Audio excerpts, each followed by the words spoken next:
What's up you guys and welcome back. I'm FPL Nymphria and this is my FPL Game Week 15 review and Game Week 16 preview video. Swiftly on to my Game Week 15 review, and it's been a trying few days, full of rotation and injury, so let's take a look. I just couldn't hold on to Patricio anymore, and I broke one of the cardinal rules of taking a -4 for a goalkeeper, and so Patricio made way for Fabianski. Fabianski got me 9 points due to his penalty save, just narrowly missing out on a clean sheet with Cardiff getting a goal in the 95th minute from substitute Josh Murphy. Pat meanwhile got 2, and so I was better off by about 3 points. After saying I would feel Doherty over Wan-Bissaka in my last video, I caved in with all the Twitter talk and benched Doherty, meaning I was stuck with Wan's 1 point when Brighton stunned Palace with a 3-1 win. However, once again, I got a bit lucky with Doherty's 1 assist off of the bench. He tends to do better when I bench him. Laporte only managing to get the same as Wan-Bissaka, as surprisingly we got pepped on that one and he took a seat on the bench to come on in the dying minute to get just 1 point. Robertson was a no-show and Alonso was practically a no-show after conceding 2 goals and getting a yellow card. Cheers, Marcus. Moving on to my midfield, Richarlison at least scoring me a goal in a game week where it was very much needed and a little unexpected given recent form, though he was back in his preferred position with Toussaint taking the striker role. More of that, please. Sterling was unsurprisingly rested. As I said in my last video, this was somewhat expected and will always be the case with Sterling. It's take the rough with the smooth for now until we get a look at how KDB slots back into that team and we get a look at how City will prefer to line up moving forward. This did mean, as mentioned earlier, that I had Doherty come in off of the bench with some much needed points. Salah, unlike Sterling, was a surprise rotation for me. I did not expect it at all, and at one point I was facing a situation I had never done in all my years of playing FPL, of having no returns from a captain, with Salah as my captain and Sterling as my vice. Luckily, Salah not only came on, but managed to eke out an assist for me, but that was too stressful, and I'm going to try my hardest to avoid that situation in future. My strike force was a mixed bag again this week. Wilson really pulling the hat out of the bag with 1 goal, 1 assist, 2 points for playing and maximum bonus points for 12 points in total. He's been epic this week and I'm very grateful for it. As for Arnautovic, he is back to his disappointing ways. No returns and a yellow card and off early with a hamstring injury that looks set to see him sidelined for a number of weeks. He's been iffy since I got him, so I suspect he'll be my top priority to leave my team this week. Lastly, Aguero became Aubameyang. I'm sorry Aguero, please forgive me my love, I'm sure I'll be back at some point. And I did this switch, as discussed in my last video. And true to form, Aubameyang didn't get me anything. He never does when I own him, and I now face a tough decision if to keep or not. I'll discuss my options in just a little bit.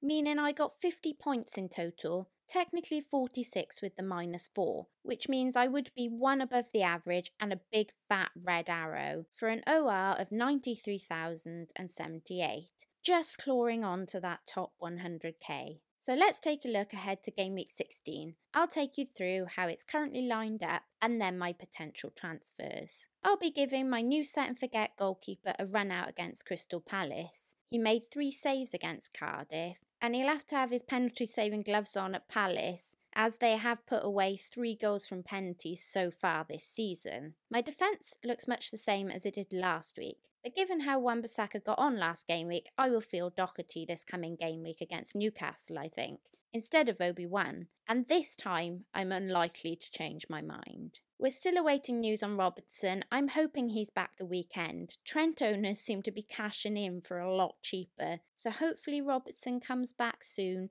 and gets us some returns. Despite Alonso and Laporte facing each other, I will likely field my premium assets, even though Obi-Wan has the better fixture on paper. It's not great, but we'll all get weeks with our players facing each other. This is not great given my previous game week, but at least it's over and done with now for a bit longer. In midfield, it looks like I'll be fielding Richarlison against Watford. Given I have other fires to put out, here's hoping he does something against his old club. Salah's played 2 and scored 2 against Bournemouth. However, he may well be making way in my team for a Salah and Arnautovic transfer switch. More about that in a moment. I will field Sterling in hope that his rest is now out of the way again for another 5 to 7 game weeks in the Premier League. This seems to be the only pattern us FPL managers can cling on to. My front three are as follows. Wilson will be keeping his spot at front. Bournemouth are on the back of a win. I have to admit, I don't expect much from Wilson here, given Liverpool have won 4-0 and 3-0 in the last 2 matchups. But you never know, Bournemouth love a shock result.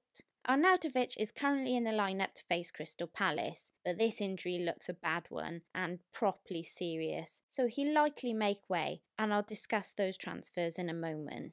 Aubameyang was brought in mainly for this matchup against Huddersfield. Well, that and the fact I couldn't afford Kane, so I'll be hoping he can grab me a little something. He's 1 goal for 1 faced against Huddersfield.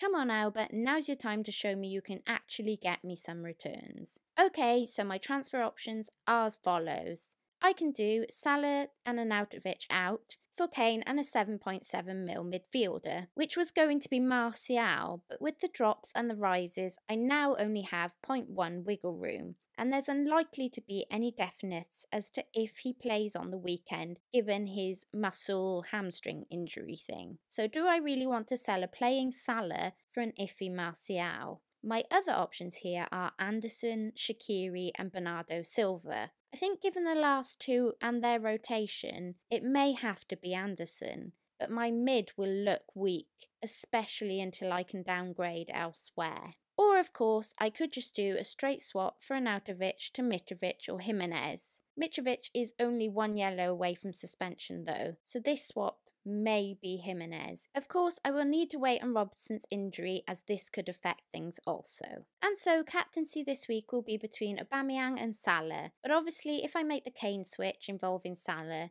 it'll be placed on Kane. If I make these changes, Fix has me at a projected score of 49 points this week as opposed to 40. I would need to take a -4, so this is a bit better, but if this score is as projected, I may well be in trouble another week and be facing another set of red arrows. Lots of luck as always in Game Week 16, you guys. Hope you liked the video. Feel free to check out my sponsors fantasyfootballfix.com and please support me by liking and subscribing. And hopefully soon I'll be back to doing some live streams. I'm just trying to get these graphic videos down for you and then I'll be back live streaming as usual. Until next time, Nymphria out.